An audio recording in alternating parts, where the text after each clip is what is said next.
So hey guys, I guess I'm live. I was trying to watch the YouTube page and oh, create a live event. Okay, I'm sorry. Adjusting to being live on YouTube. I did a Periscope today that I will post tomorrow.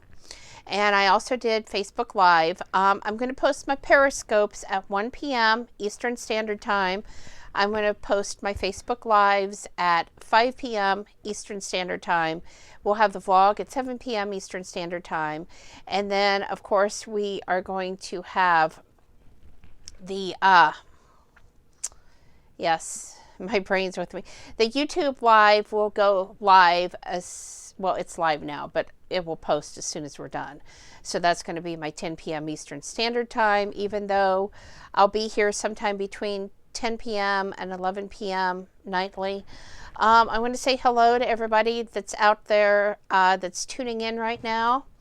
I'm trying to give it a few minutes for more people to come on. But tonight's topic is going to be GMOs, genetically modified organisms, and unsafe food. Y'all know what I'm talking about. There may be some other random stuff thrown in because I'm just random like that. What can I say? It's been a long day for me. I have got a lot of work done. Still have more to go. So this is going to be probably, I'm going to guess another 9 hours. I'm going to be awake tonight getting everything done. But I'm checking things off my list. I'm starting to get a schedule together. I had a really great time tonight seeing my sister Shonda. And I had a real surprise. I want to give a shout out to the person who paid for my meal tonight. Complete stranger. I was not expecting that. And she came back and said that someone had paid for my meal. They left me a message. And so I want to give a shout out and a thank you to them because that was really just random and nice and really appreciated. So, okay. We're going to go with this. And like I said, do leave some comments because I want to hear from you and hear your thoughts and your interactions. First of all, in the news yesterday, and I did talk a little bit about this on Facebook and so on, is the fact that Parmesan cheese has been found to have wood in it. It's not cheese, surprise. That's not the first. That's certainly not the first food product that has been found to either not contain what it's supposed to or to have salmonella, E. coli, whatever in it. I hear a lot about people blaming using manure as the reason that this happens. I'm here to tell you, I use animal manure straight out of my barn on my garden. I put it on in the fall. I let it set over the winter. I till it in. I have not had a problem. Any animal manure that I collect in the spring or the summer goes into a compost pile where it can then break down. Okay, you cannot, should not, I should not say cannot because of course somebody's going to, but you should not use fresh animal manure on your garden. You should always compost it or put it on in the fall after you've pulled all your crops out and let it sit there over the winter and break down. Okay, the other thing that I really believe, when you're in a field and you're picking vegetables, you need to have access to, one, drinking water, clean drinking water, and two, if you need to go to the bathroom, don't do it in the fields. I promise you it's happening out there, and this is another one of the problems. Okay, these people that pick crops really are working hard. And if they've got to go, they have the right to be able to leave their job, go do their business, and come back. Okay, this is for the health and safety and cleanliness of everybody. It's not going to take that long, employers, and, you know, as consumers, we don't want to be worried about what we might put in our mouth that maybe got on those crops while they were being picked, while they were being processed. Did you not clean them right? You know, what did you not do right on your end? And I realize it's not necessarily the farmers or the sellers, but the people working for them who want to take shortcuts because everybody's in a hurry to hurry up and get it done, hurry up and get it out, hurry up and make some more money. People, this is food and we're all humans here. Okay. It takes time to pick crops. It takes time to process those crops. It takes time.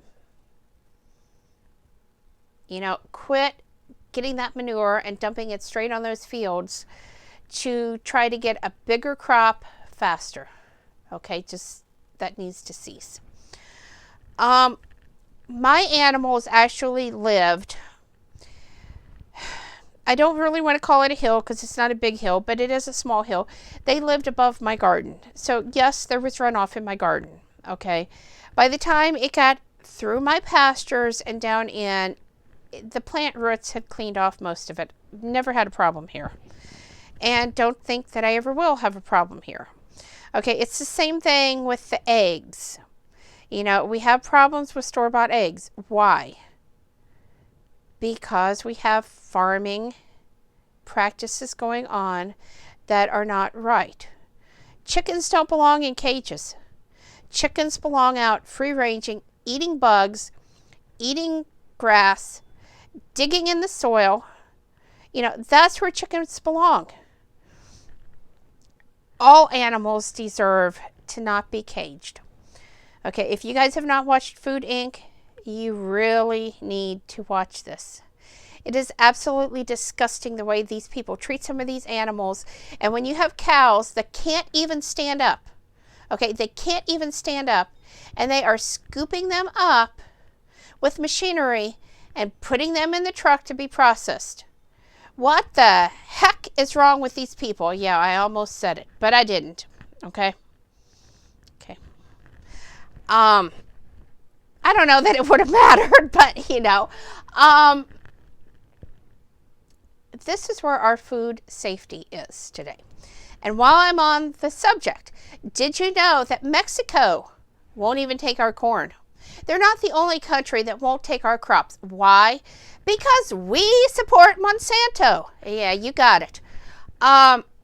Genetically modified organisms. You know what? Europe learned their lesson. Go take a look at Europe. If you don't believe me, go take a look. Okay. When they are messing with the DNA of our vegetable seeds, when they are putting fish DNA and who knows what in those vegetable seeds, when they are making them Roundup ready, do you guys know what Roundup is?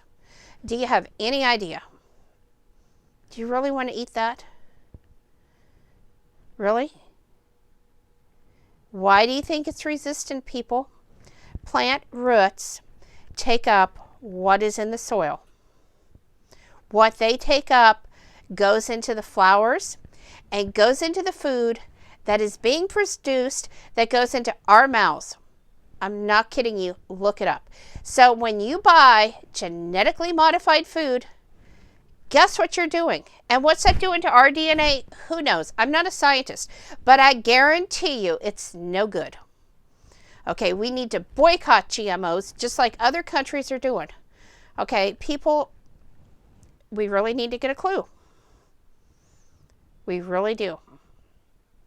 Okay, I'm going to share this, so give me one moment. And then I'll get back on the rant of unsafe food and GMOs. I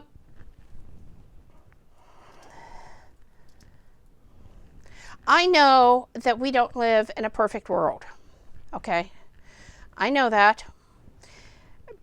But truly, as much food as you can grow yourself, and get heirloom seeds, get organic seeds. Make sure that you are not planting GMOs in your garden. Okay, there are many, many lists online that list the companies that sell non-GMO seeds. Baker Creek Heirloom Seeds is one of these companies. Absolutely love them, and if you're looking for unusual vegetables, that's the place to go. They have such a selection, and they are non-GMO.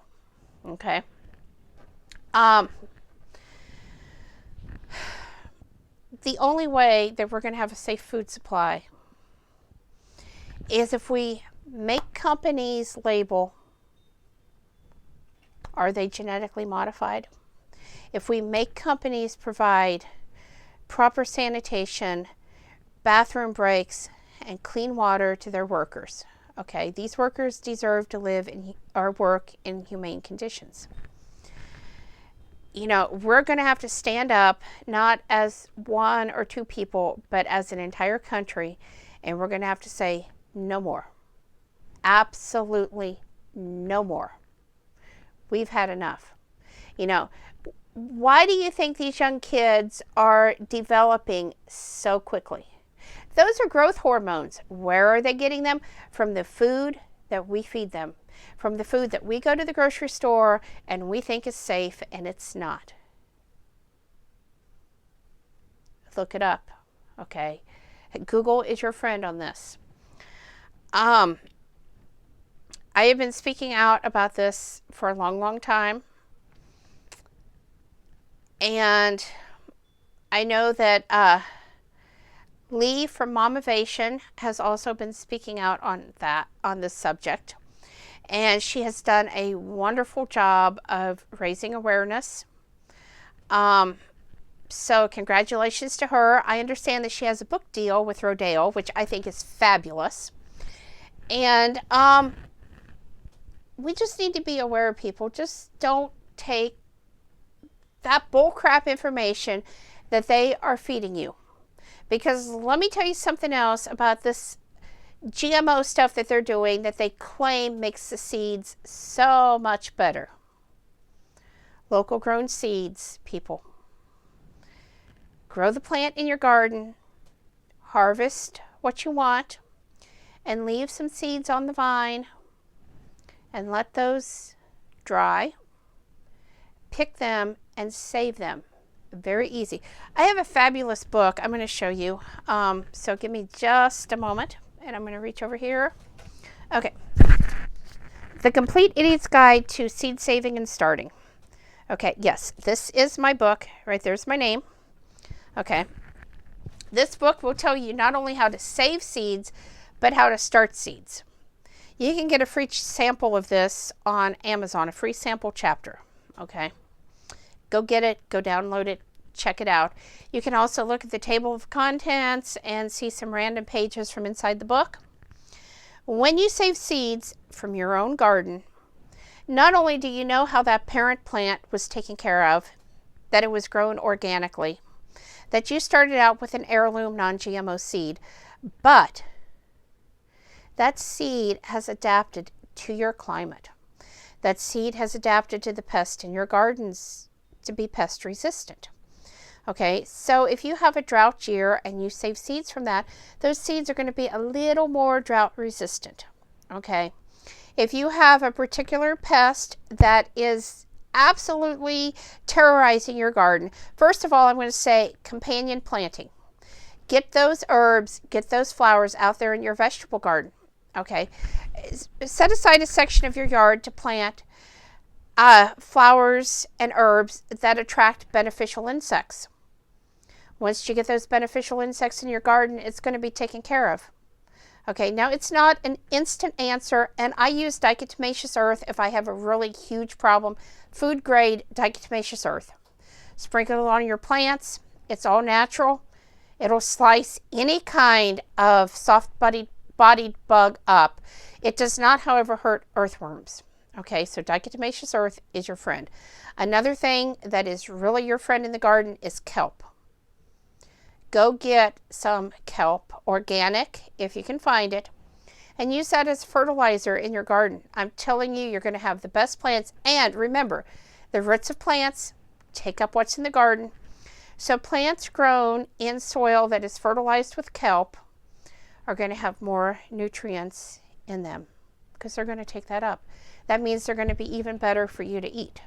Okay. I know some people are watching, and I'm wondering if anybody has any questions or thoughts. I'm trying to watch for that. And maybe I'm missing. I hope I'm not missing anything. I know last night I lost the live stream I did, so I'm hoping I don't do that tonight. Anyway, I think I'm going to say goodnight, YouTube. Thanks everybody for watching. I hope you will continue this conversation in the comments below, because you know I have a lot more to say about this. I could go on for hours about this. But I'm going to get off here and I'm going to get back to work on my blog, experimentalhomesteader.com. I'll be back here tomorrow night sometime between 10 and 11 o'clock with another topic. Let's see what we're going to talk about tomorrow night. Tomorrow night, let's see. I am planning on talking about a prepper list. That means if you're a prepper, what kind of things do you absolutely need to have in your bug out bag? Okay, see you tomorrow night.